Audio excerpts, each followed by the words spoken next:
Long after the world had cracked and quieted, when the roads no longer remembered where they used to go, and the sun was something to be avoided more than celebrated, there remained a man named Solin. He was not a soldier, nor a scavenger. He didn't belong to a clan, a caravan, or a broken republic. Solin walked alone, though not always lonely. His boots were patched, his coat was threadbare, and his face had lines not only from the wind, but from the habit of looking too long at the horizon. It had been 17 years since the last storm. That mattered now. The dust only drifted, never screamed.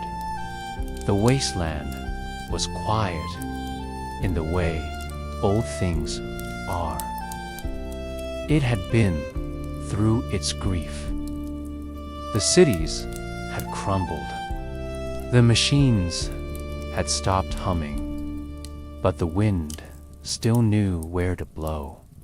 And some mornings, if you listened closely, you could hear the echoes of a world that had once been bright and full. Solin made camp beside a bent highway sign, half buried in sand. The lettering was faded, unreadable, and he didn't need it to tell him where he was.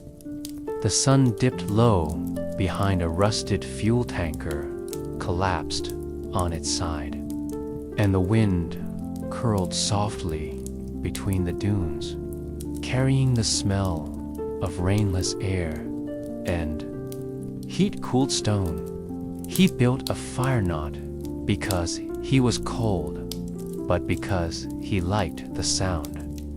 The crackle reminded him of laughter, old stories, the warmth of not being alone. He set his pack down, careful not to jostle its contents. The canvas bulged with cloth, a water flask, 2 rusted tools, and a long, oil-wrapped shape that wasn't a weapon. He hadn't opened that bundle in a long time. Not since he left the vault behind. It was the 3rd day into this leg of the journey when Solin saw the shape rise on the edge of the world. A half-buried building, square and windowless, poking from the earth like a forgotten tomb. A ruin like most things. Cracked concrete, sun-bleached panels, and a thin ribbon of lettering across a rusted metal door. It said, Department of Cultural Infrastructure, West Continental Archive, Site-9. He stood before it for a long time, the wind brushing the bottom hem of his coat. His shadow stretched long behind him, broken by the uneven dunes. He pressed a hand to the door. It didn't open, not at first, but it was unlocked. The hinges gave with a groan that reminded him of cello strings drawn across silence. Inside, it was cooler. The light shifted dimmer, dusted gold. His boots echoed softly on tile floors, interrupted only by small piles of sand that had blown in and settled over the years. No one had been here in a very long time. He passed through corridors, long ones. The kind with overhead signs hanging by single, rusted chains. The plastic letters, cracked but legible. North Reading Hall, Children's Annex, Climate Research, Media Recovery. Then, finally, Sublevel 3, Archival Core, Restricted. He stared at the sign. Something tugged in his chest. A memory, maybe, or the hint of something waiting. Down the stairs, the smell changed. Less of dust, more of paper, books, real ones. Solon stood in the doorway of the underground chamber, and for the first time in months, he let himself breathe fully. The air was still, but not stagnant. It carried the scent of time in its gentler form.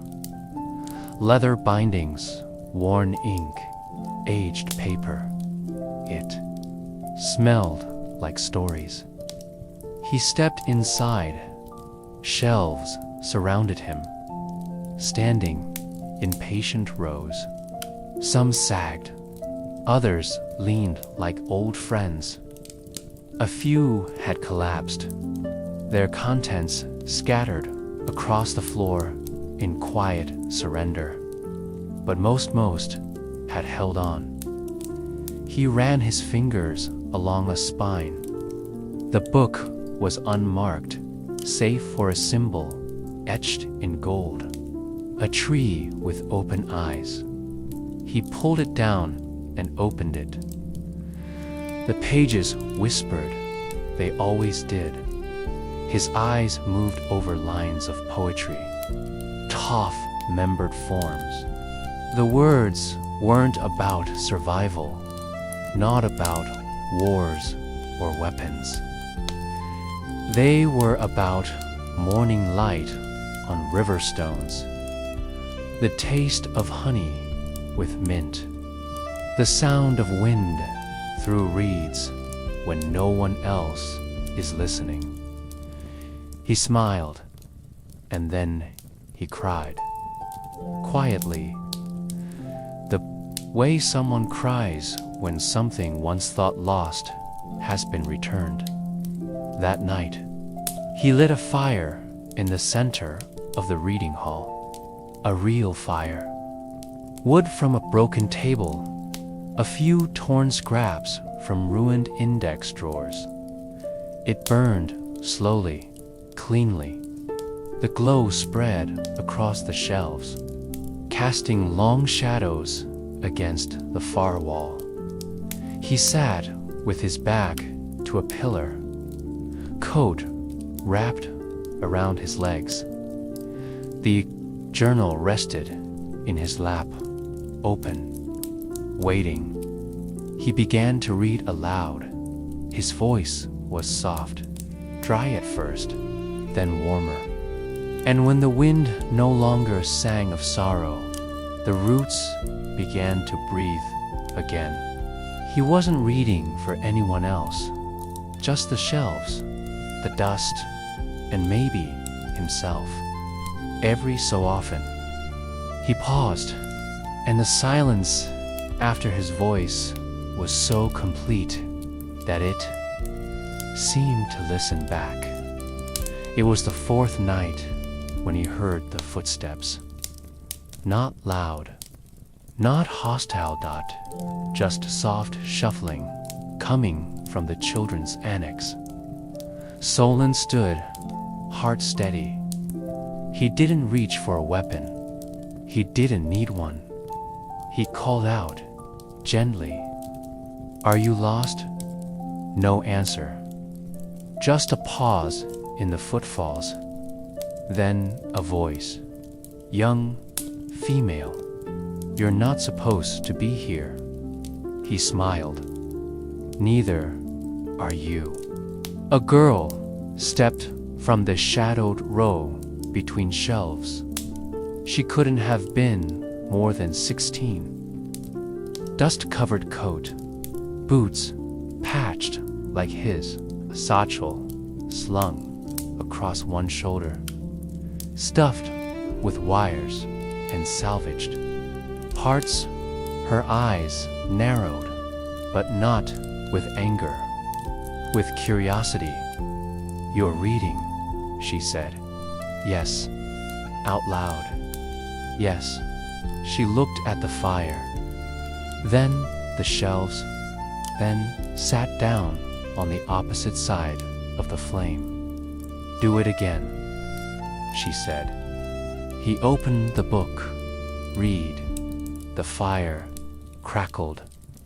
Somewhere behind the stone walls, a pipe let out a soft groan.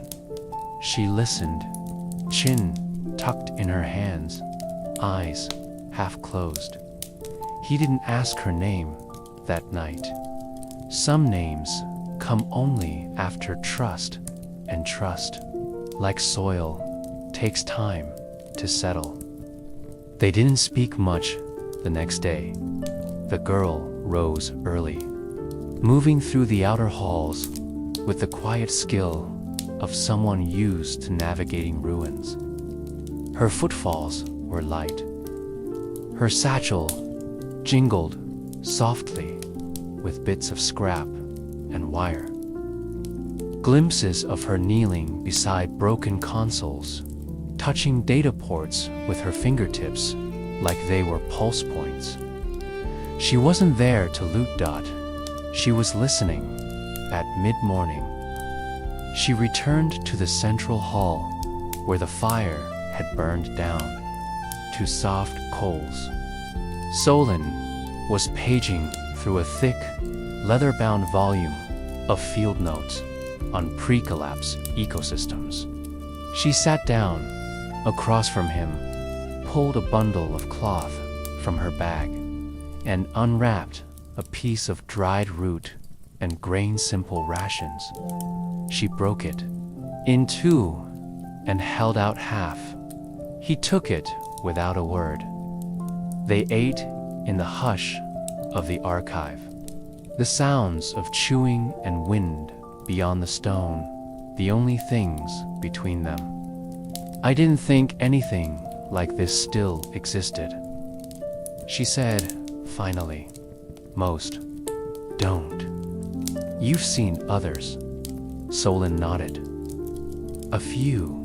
Shelters, storage bunkers, places people locked away when they stopped believing we deserved beauty."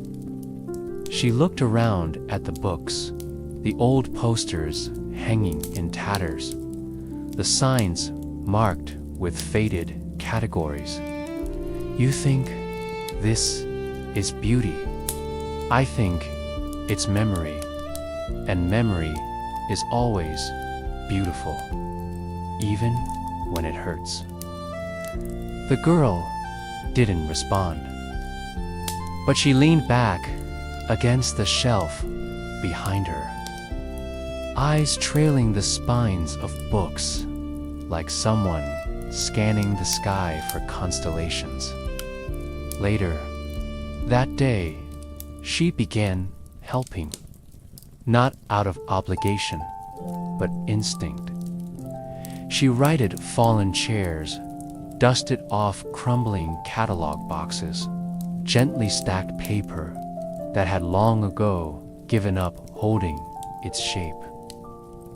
She handled the past like a living thing, cautiously, reverently, and when she found a tattered cloth banner that read, "Quiet please, history lives here," she smiled. A real one. Not just a movement of lips, but something soft and genuine behind her eyes. Solon smiled too. They didn't speak of who they had been before. Not yet. That kind of story waited until a place had softened your bones and stopped asking for survival.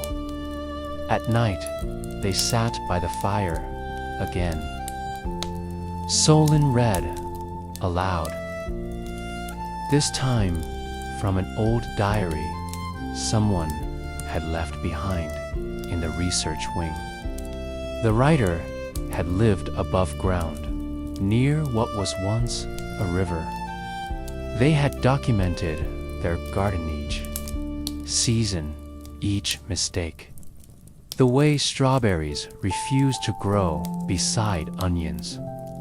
The time a crow stole all the basil in a single afternoon. The entries were quiet, ordinary, but the girl listened like she was hearing poetry. Did they make it? She asked when Solon closed the book. I don't know, he said, but they were alive while they wrote. She nodded slowly, then hesitantly. My mother used to keep a garden. He didn't press, she didn't offer more, but she sat a little closer to the fire that night. The following morning, the soft kind that whispered, this wind howled. It scraped across the entrance doors with sharp knuckles and flung dry leaves through the cracks.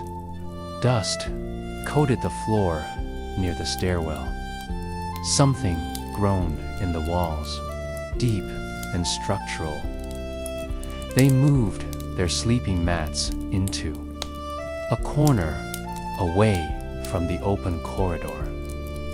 The girl hung a torn tarp across the entrance to block the draft. Solon boiled water for tea from a battered canteen. Steeping dried moss and bark petals he carried in a pouch. They passed the day in the warmth of the fire, paging through whatever books had survived. He read aloud again, slower this time. She wrote in a notebook, her pen a short nub of graphite, tied to a hollowed-out stylus. She didn't write words, just sketches. A corner of the room, the edge of a shelf, the broken lift door with its vines growing through the cracks. Solon watched, curious. Do you draw often? I used to. Why? Stop. There wasn't time. He nodded. There's time now. She didn't answer, but the pencil kept moving. That night, the fire burned low. The wind quieted. And for the first time since she arrived, she told him her name. Jun, she said. Like the month that didn't exist anymore. He repeated it. Softly, she smiled. What's yours, Solon? She considered that.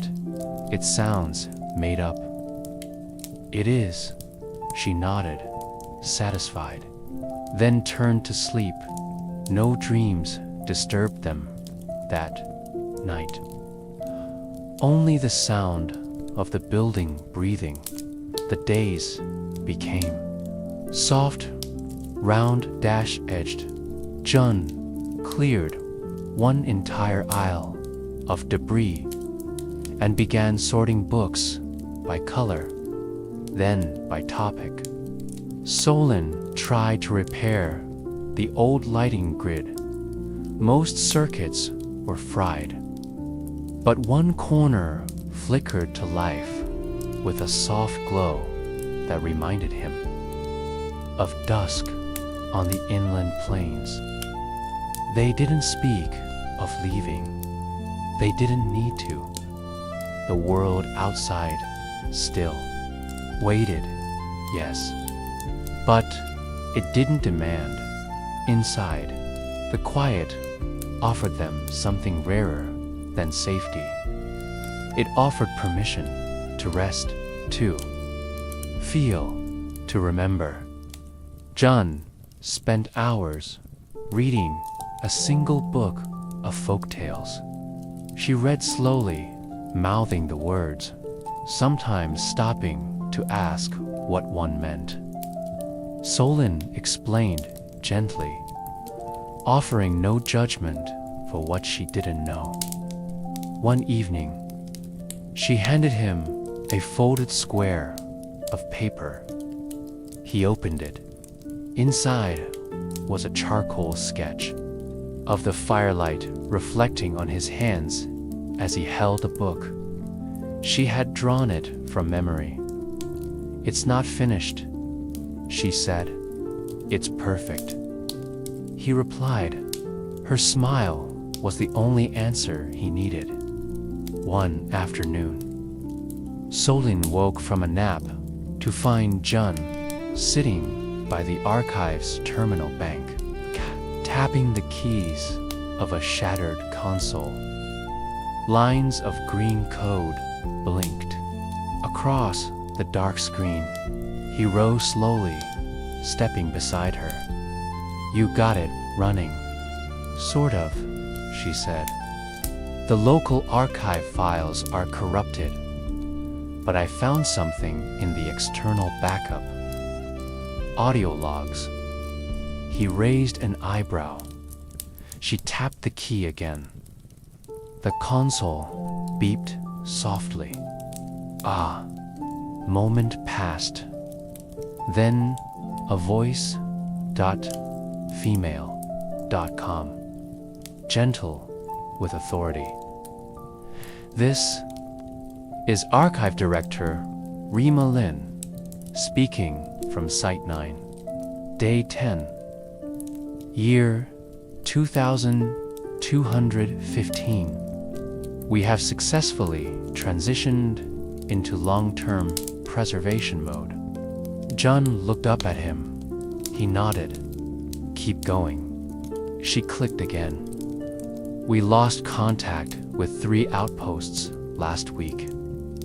I don't know if anyone else is left, but I'm going to continue recording. Someone might find this place one day. Someone might need it." The voice trembled. John didn't blink. Neither did Solon. The next log was shorter. The one after that, only static. John leaned back, staring at the screen.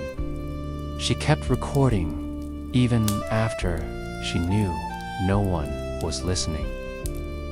Placed a hand on the console. She believed someone would be. They sat in silence for a long while, the cursor blinking in the dark. That night, as the coals burned low and the walls creaked softly in the cold, John asked, "Do you think the world ever really ends?" Solon sipped from his tin cup. "I think endings are quieter than we imagine. Not flames, not floods, just forgetting." She looked into the fire. "I don't want to forget." He met her eyes. "Then don't." She lay down without another word. Her breath slow and even.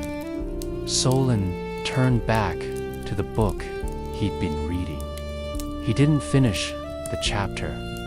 He just let the words carry him. Like an old river that didn't mind if you swam or drifted. And the fire whispered to them both until sleep came. The mornings in the archive never truly changed. There was no sunrise to announce the beginning. No birdsong. Only the sound of cloths shifting as they stirred from sleep. The faint rasp of a fire being coaxed back to life. And the slow hush of breath over steam as water came to a boil. It had been 3 weeks, maybe 4, since Jun arrived. Neither she nor Solon counted anymore. They had slipped into a rhythm made of tea, books, and hours left undivided by obligation. They each had a role, though no one had assigned them. Solon curated the shelves and read aloud each night.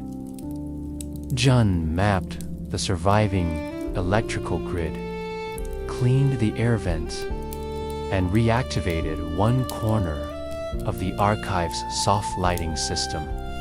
But mostly, they just were. And the library let them be. Solon had once feared that if he ever stopped moving, he would be caught in his own thoughts, stuck with memories that lingered too long. But here, inside these thick, dust-scented walls, those memories had space to breathe. They didn't shout. They whispered, and he let them. That morning, Jun emerged from the far end of the hall with a bundle of tangled wires wrapped over one shoulder and a half-broken speaker unit tucked under her arm. "I found a comm receiver," she said. Solon looked up from his seat near the fire. "Functional? Not exactly.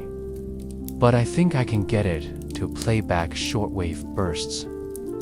He nodded, gesturing for her to set it down. She placed it on the rug beside him and dropped cross-legged, with a puff of dust. "Why?" he asked gently. Jun adjusted her satchel behind her. "I thought maybe, I don't know, if someone else is out there listening." Solon studied her for a long moment. "You think they'll hear?" "I think I'd like to try." He nodded. "Then, let's try." By late afternoon, the hall was filled with the low, intermittent hum of the receiver warming to life. Jun had coaxed power through a rerouted solar cable from the exterior stairwell, a risky effort that left her coated in dust and laughing. That was the first time Solon had heard her laugh like that. It wasn't loud, it was light, a kind of internal sound that escaped without permission. She didn't apologize for it, and he didn't draw attention to it. They simply kept working. The unit was primitive, most likely late cycle, civilian grade. The outer casing had the remnants of a sticker shaped like a star. Jun peeled it off, folded it carefully, and placed it between the pages of her sketchbook. "Should we say something?" she asked. Solon shrugged. "What would you want to hear?" She thought about that, then pressed the transmit key. Her voice was soft but clear. "If anyone can hear this, there's a place where it's quiet. There are books, fire, company. You're not alone. Not really." She lifted her finger. The machine clicked, hummed, then fell silent again. They didn't wait for a reply. They didn't expect one, but later, while Solon was reading a worn novel aloud, Something about gardens before the flood. He noticed that Jun had stopped sketching. She was just ... listening, not to him, to the static. And somehow, it didn't feel empty. It felt possible. The next day, Jun didn't come out of her corner. Solon heard the scrape of her chair, the occasional rattle of tools, but she didn't speak. She didn't come to the fire. At midday, he left a bowl of broth near her curtain. That evening, the bowl was empty, still, no words. He didn't force them. Some days came with silence. That, too, was part of being human. By the third night, she sat down again. Her face looked a little drawn. Her hands were fidgeting with the edge of her sleeve. She said nothing for a long time.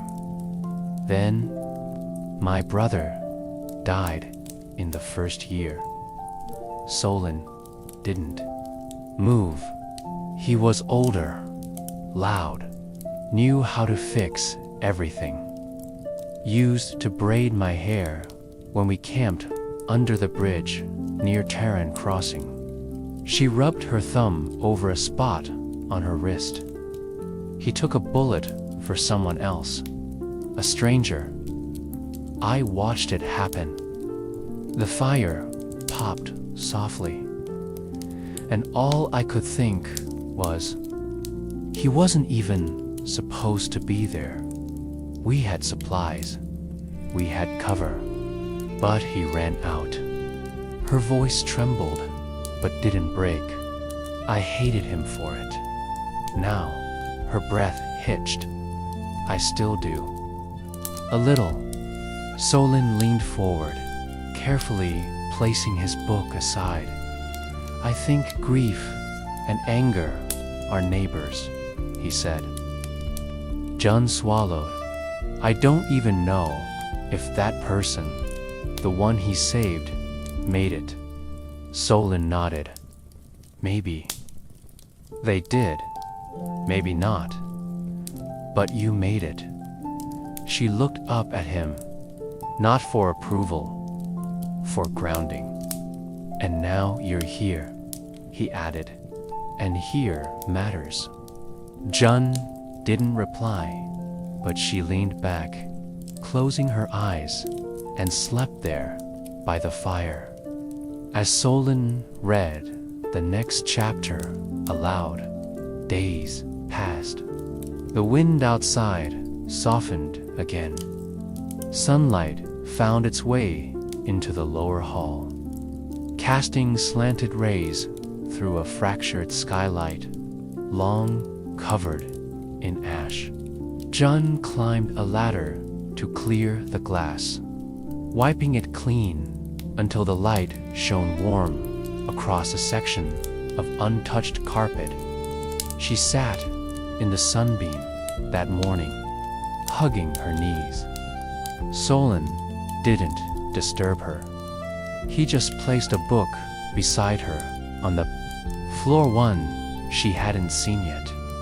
A botanical survey of the western valleys.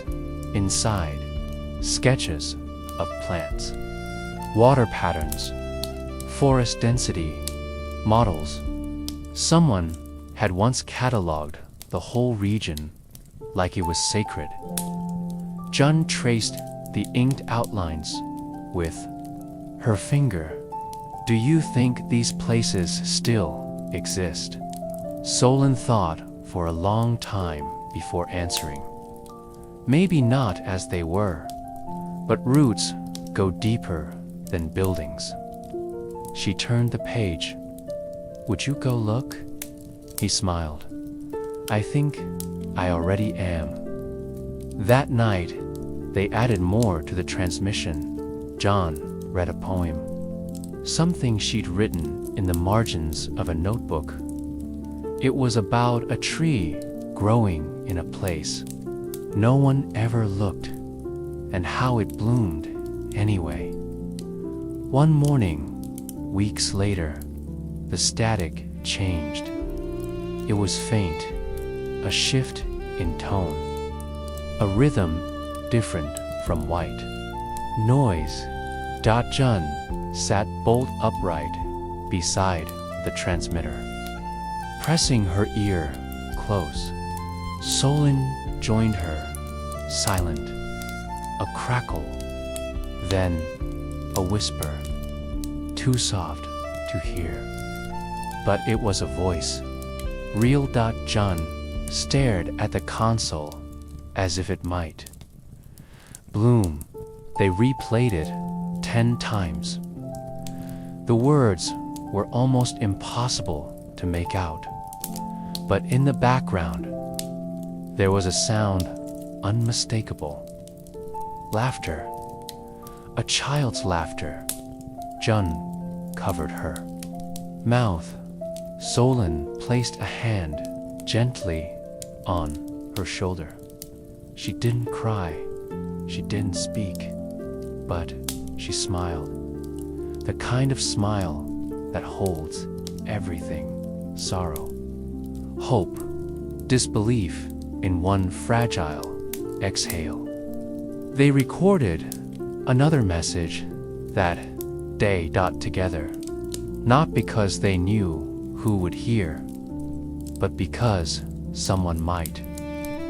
And the library, this quiet cave of stories and ash and breath, it would hold space for whoever found it next. The seasons shifted in subtle ways underground. There were no trees to drop their leaves, no rivers to rise or freeze. But there were other signs. The wind that once came in sharp and bitter now rolled soft through the door seams, bringing the smell of distant wildflowers, faint and earthy. Jun noticed it first. She held the scent in the palm of her breath and said, "The rains came somewhere." Solon smiled. Maybe near the old valleys. They sat on the stairwell that evening, watching the stars through the cracked skylight. What sky was visible looked bruised but clearing. For a while, neither said anything. There was peace in the neat stillness between them, in the hum of the archive systems June had half resurrected, in the quiet buzz of light echoing faintly off the walls. That night, she placed her sleeping mat closer to his. Not beside it, but close enough that their shoulders would nearly touch when lying down. And that, for Solon, was something like grace. In the morning, Jun found an unopened crate buried under fallen shelves. She called Solon over, her voice low and bright. With excitement, it took them nearly an hour to uncover it fully, brushing off years of grit, clearing away broken wood and insulation, fluff. The crate was metal, smooth, still sealed. June pried it open with a crowbar and let out a breath. Inside, dozens of sealed cylinders labeled in thick black marker. She lifted one. Read aloud. Language Recovery Project, Northern Mythologies, Oral Histories, Series 4. Solon leaned in, breath caught in his chest.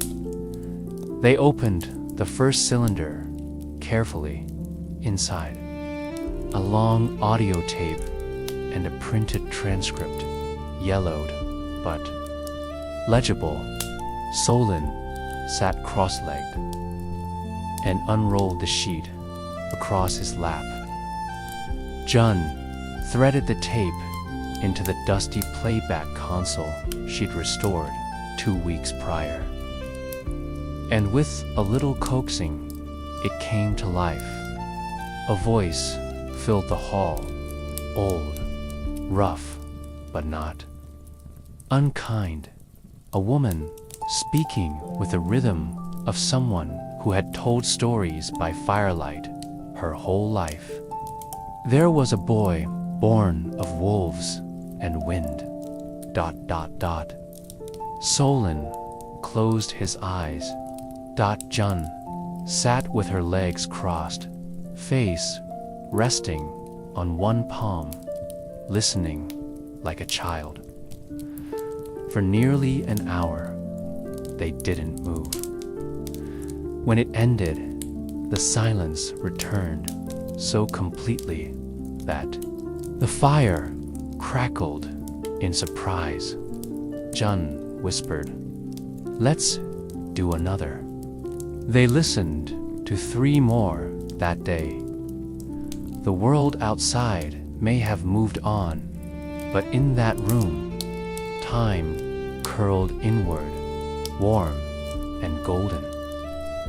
Later that week, a stranger came, not a raider, not a scout, a woman in her 50s, carrying nothing but a carved walking stick and a pack made of stitched, scavenged canvas. Jun spotted her first through the cracked door at the end of the north hall. The woman didn't knock. She stood in the doorway, eyes squinting into the dim archive light. Solon rose from his seat beside the fire, slow and careful. He approached. The woman didn't move. "Is this the place from the message?" she asked. Her voice was tired, not from weakness, from years of walking. Solon nodded once. "It is." The woman exhaled, like someone laying down a weight they hadn't realized they'd been carrying. Jun appeared beside him, hands at her sides relaxed. "We have water," she offered, "and books," Solon added. The woman blinked twice, then smiled. "I used to teach before." They let her in that night. The fire burned longer than usual. 3 sleeping mats were laid out in a half-dash circle. No one read aloud. Instead, they listened to another recovered story. This one about a woman who carved stories into trees after her village forgot how to write. The new guest wept softly as it played. Not from sadness, just from remembering. Over the following days, the archive changed, not in structure, but in rhythm. The woman, Miriam, took to reordering the children's corner, repairing frayed spines, stitching soft blankets out of old banner cloth. She didn't ask permission. She just moved with the sense of someone who had once made a space for others. Jun took over daily maintenance of the solar relay. Solon spent more time in the far stacks, unearthing untouched cabinets. They found a projector. Jun rigged it with a portable battery, and once a week, they lit the back wall of the archive with flickering light. Documentaries, folk tales, even a silent film of someone walking through a pre-collapsed forest. Camera in hand, birdsong, crisp and clear in the background. It became a ritual. They called it Sky Night. On those nights, they didn't speak afterward. They simply sat until the last glow faded, and the hum of the old equipment settled back into stillness. One morning, a message came through the receiver. Clear this time. A man's voice. 3 of us, traveling north, saw your signal. If this is real, we'd like to rest. John turned to Solon. He nodded. We'll open the gate. By dusk, they arrived. 2 men, 1 child, none armed, all dust covered and quiet. Miriam met them at the door with a thermos of broth and a look that said, "You're safe now, if only for a little while." That night, there were 6 of them around the fire. Solon read a short story, a loud one about a painter who forgot the names of colors, but remembered how they felt. Jun fell asleep with her head on Miriam's shoulder, and in the far corner, the child, a boy with a tattered scarf, whispered to a stack of books, as if they might whisper back. Days blurred after that. More arrived, not many. A trickle, always respectful, always looking for something softer than the road. They helped rebuild the shelving. They cataloged. They wrote new pages, poems, maps, even jokes. Someone planted seeds in a tin near the skylight. Sprouts came, tiny green things, hope with leaves. And still, each night, the fire crackled. Solon red dot, Jun drew. The stories, both old and new, filled the air like warm dust. And the library, that place beneath the wasteland, no longer waited to be. Found it had become something shared, something alive.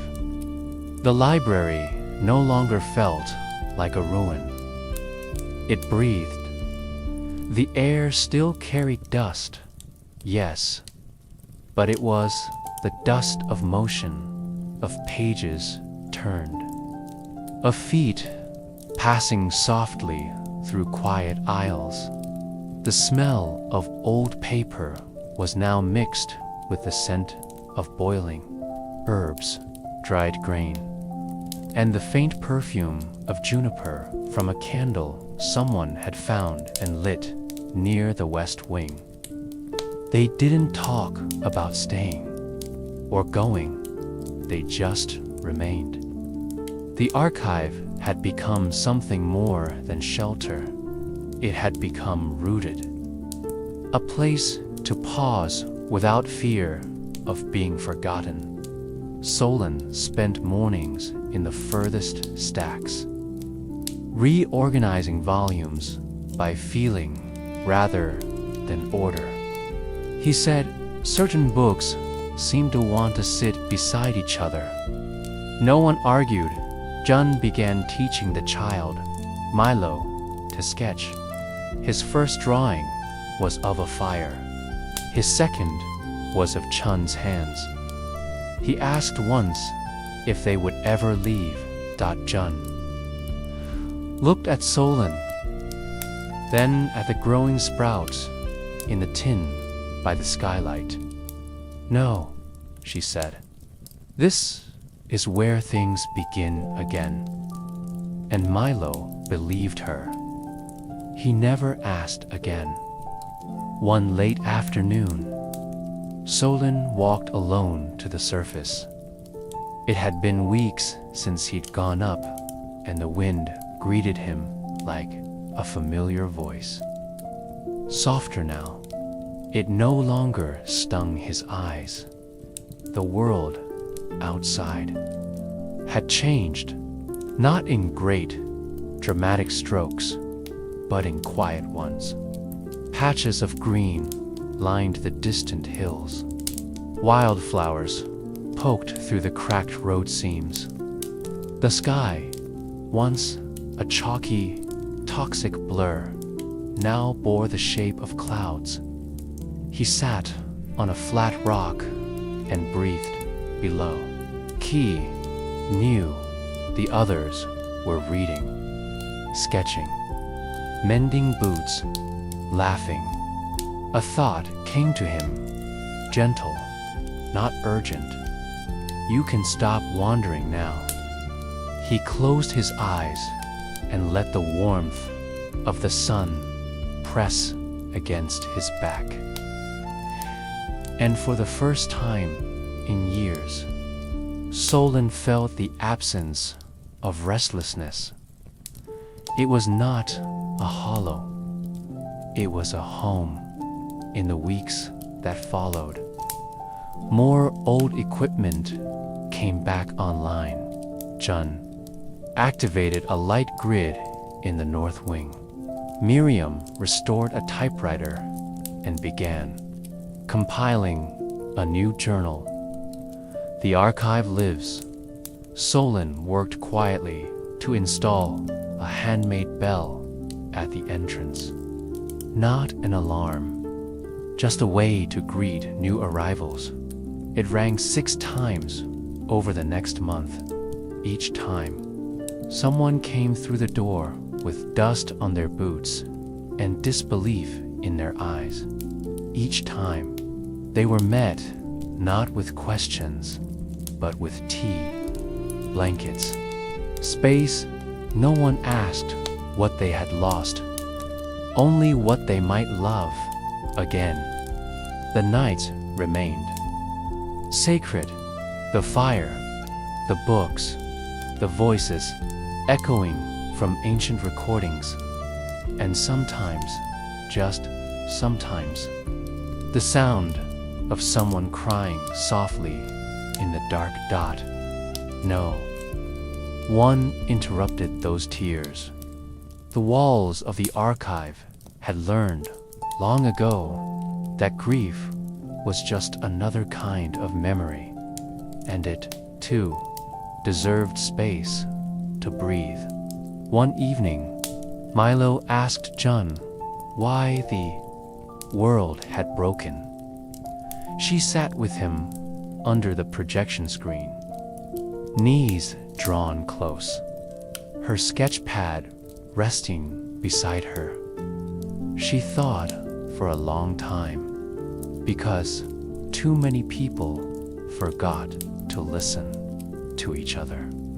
Milo asked, 2 stories, she said, 2 things that grow slowly to silence, 2 small, kind things. He nodded solemnly, then whispered, "We remember now." Jun smiled and tousled his hair. "Yes," she said, "we do." The sprouts by the skylight bloomed tiny yellow flowers with thin, shaking stems. Jun painted them on the library wall. A mural in soft colors, yellow, blue, and deep green. Below it, Miriam inscribed a line from the first recovered tape. "If you find this place, let it hold you." People paused there when they passed. Sometimes they pressed a hand to the painting, or left a pebble, or wrote a sentence in chalk just beneath. The blooms, it became a kind of altar, not to gods, to memory, to gentleness, to what still remains. Solon passed quietly one morning. No pain, no struggle, just a stillness. He had been sitting near the fire with a book in his lap, one hand resting on his knee, eyes closed. The book was open to a poem. Jun found him first. She did not weep. Immediately, she folded his hands, closed the book, and placed a small sketch she had drawn of him, laughing beside the fire, on his chest. Later, the community held a reading in his name. Each person read one line from different books, different voices, no introductions, no explanations, just words spoken into the archive's breath. And when they were done, Jun rose. She said only, "Solon believed in echoes. Let's be the kind that return gently." And that was enough. Years passed, the world changed. Bit by bit, roads reformed. Fields returned. People found each other, but still beneath the earth, where the stone stayed cool and the paper stayed safe. The library lived. Children were raised there. Old books were read until their bindings frayed and had to be sewn back together by careful hands. Stories were spoken aloud by candlelight. The bell rang, and rang again. Always gently, always with welcome. The last page of Chun's journal, written in a steady, graceful hand, read, "The world did not end, just turned inward for a while, and when it was ready, it remembered where it left its stories."